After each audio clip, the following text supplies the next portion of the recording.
Good morning, ladies and gentlemen. My name is Prabhakar Valivati, and I'm a mentor at MentorSquare.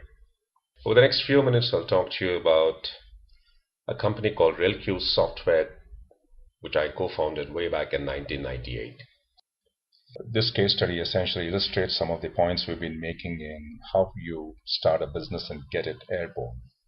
We co-founded RelQ towards the end of 1997, early 1998, essentially to provide pure play software testing services to the IT industry or to IT users.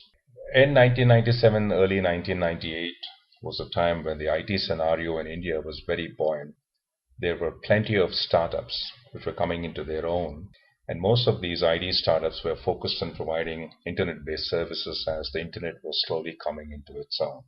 Most of the businesses which were started at that point in time focused on IT services rather than IT products. And at that point in time, the easiest thing for us to do, or the easiest thing for us to have done, was to set up yet another software company. But we were very clear we did not want to do that. The starting point was we asked ourselves as to what is the biggest black hole in the IT industry. The uniform view which we founders had was that software quality was the biggest problem in the IT industry. So whether you were an IT development house or whether you were an IT consumer, one of the things which was an important problem in the IT industry was the quality of software. Testing at that point in time was typically done by the development or by the company which took on a development contract. Very often, the developers did their own testing. So when we identified testing as one of the biggest black holes in IT, what we were reflecting on was whether there was a business in setting up an independent software testing company. So in order to get some market feedback on this, we polled about 20 or 22 people in India and overseas and asked them what they thought about offering testing services as an independent business or as an independent economic activity. So what we asked them was, whether this was going to be a saleable proposition, offering independent testing services to IT users. The view at that point in time, the uniform opinion or uniform view given by the people we polled was this was an idea whose time has come and that software testing was until that point in time given short shrift, and perhaps, just perhaps, there would be a market opportunity for an independent software testing services company. That was enough for the three original founders who were excited about the size of the opportunity and the fact that there were practically no independent software testing services companies at that point in time, and we decided to take the plunge. Two of the founders came from IT technical backgrounds, while one of the founders, that was myself, came from a background with a little bit of IT, but more on the commercial side. I was more commercially oriented with focus on sales, marketing, finance, internationalizing a business, and so on. So when we got together, the first thing we did was, apart from establishing a business or establishing a company, a legal entity, and so on, was to plan out an approach as to how we were actually going to position ourselves as a saleable proposition to an IT consumer. Remember, at that point in time, it was not known that an IT services company would pay separately to get its software tested. The idea was if consumer of IT offered a development contract worth X to a development company, the development company was expected to deliver a piece of software which was adequately tested, essentially a piece of software that worked the way the customer intended it to work. And what we were a little confused about in the initial days was how exactly were we going to get people to pay a little more for testing, which was alien to their thinking of how much they should be spending on IT development. Nevertheless, we mapped out an approach. We planned out an approach as to how we were going to stimulate demand for our services. But we started off by estimating how much money we would need in order to get this business off the ground. And estimating the amount of money we required essentially followed the principles which we have laid out in the other visual, which is assessing capital requirements, as to how much money we required in order to set up a basic office, hire some people, get some basic infrastructure in place, invest in some sales and marketing, and so on. And we estimated that we would need between 50 and 60,000 US dollars. So we invested that kind of money in the business.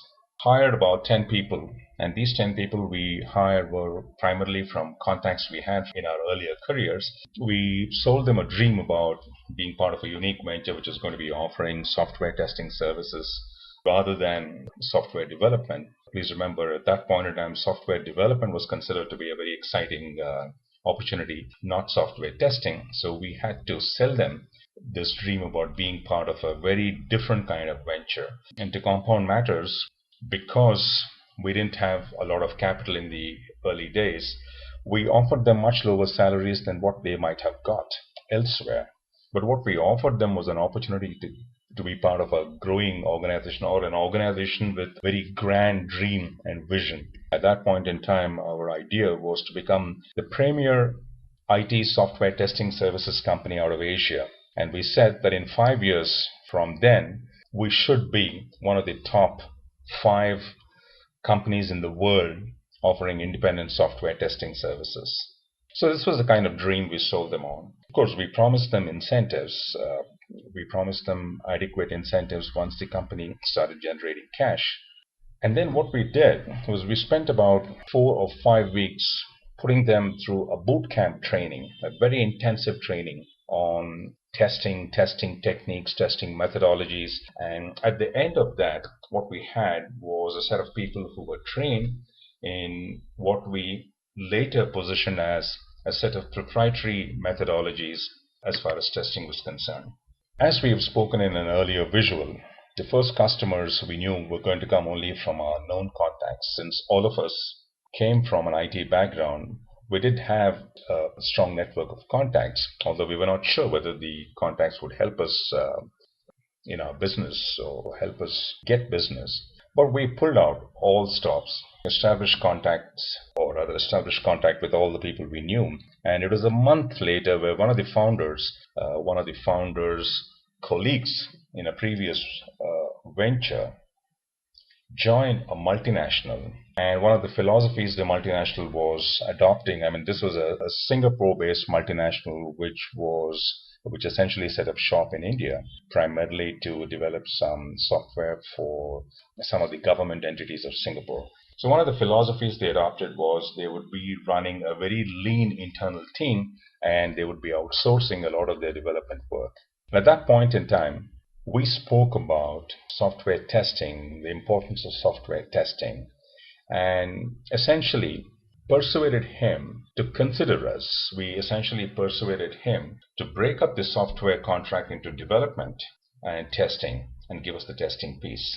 And we basically told him that we were willing to work with him for about 2 or 2.5 months without any compensation. We said that we would like an opportunity to demonstrate how different, or what kind of a different approach we would bring to the table insofar as testing was concerned. And we spent 2 months. I think we spent a few weeks in persuading him, and in about 4 or 5 weeks' time, we got our first contract, or at least it was a promise to consider us if we could deliver. And we were given about 2 months to show that we can actually deliver something different from what he was expecting or what he was used to.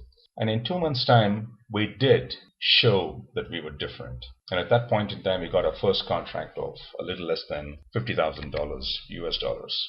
Now, because this was a first contract, one of the founders worked overtime to ensure that we delivered excellence on this contract. Apart from the fact that this contact came from one of the founders, it was important for us as a business to ensure that we delivered excellence, because we had all put our heads on the chopping block. Reputations were at stake. And we knew it was a $50,000 contract, and we did not want to disappoint our buyer. We made sure that we walked the extra mile and not only delivered excellence, but we kind of exceeded expectations at that point in time. So in summary then, what we did at RelQ was we spotted an opportunity, spoke to a few people, and thought that there was a business which we could get into. The founders came together, determined how to go about the business. We estimated what kind of money we would require to get the business off the ground, the startup money. We hired some people, trained them, and made sure that they had the ability to deliver what we wanted them to deliver. We used our contacts to get our first customer. And once we did, we went out of the way to demonstrate our capability and we delivered excellence. That's how we locked in our first customer. And that's how we got the business off the ground. Thank you very much. This is Prabhakar Valivati from MentorSquare.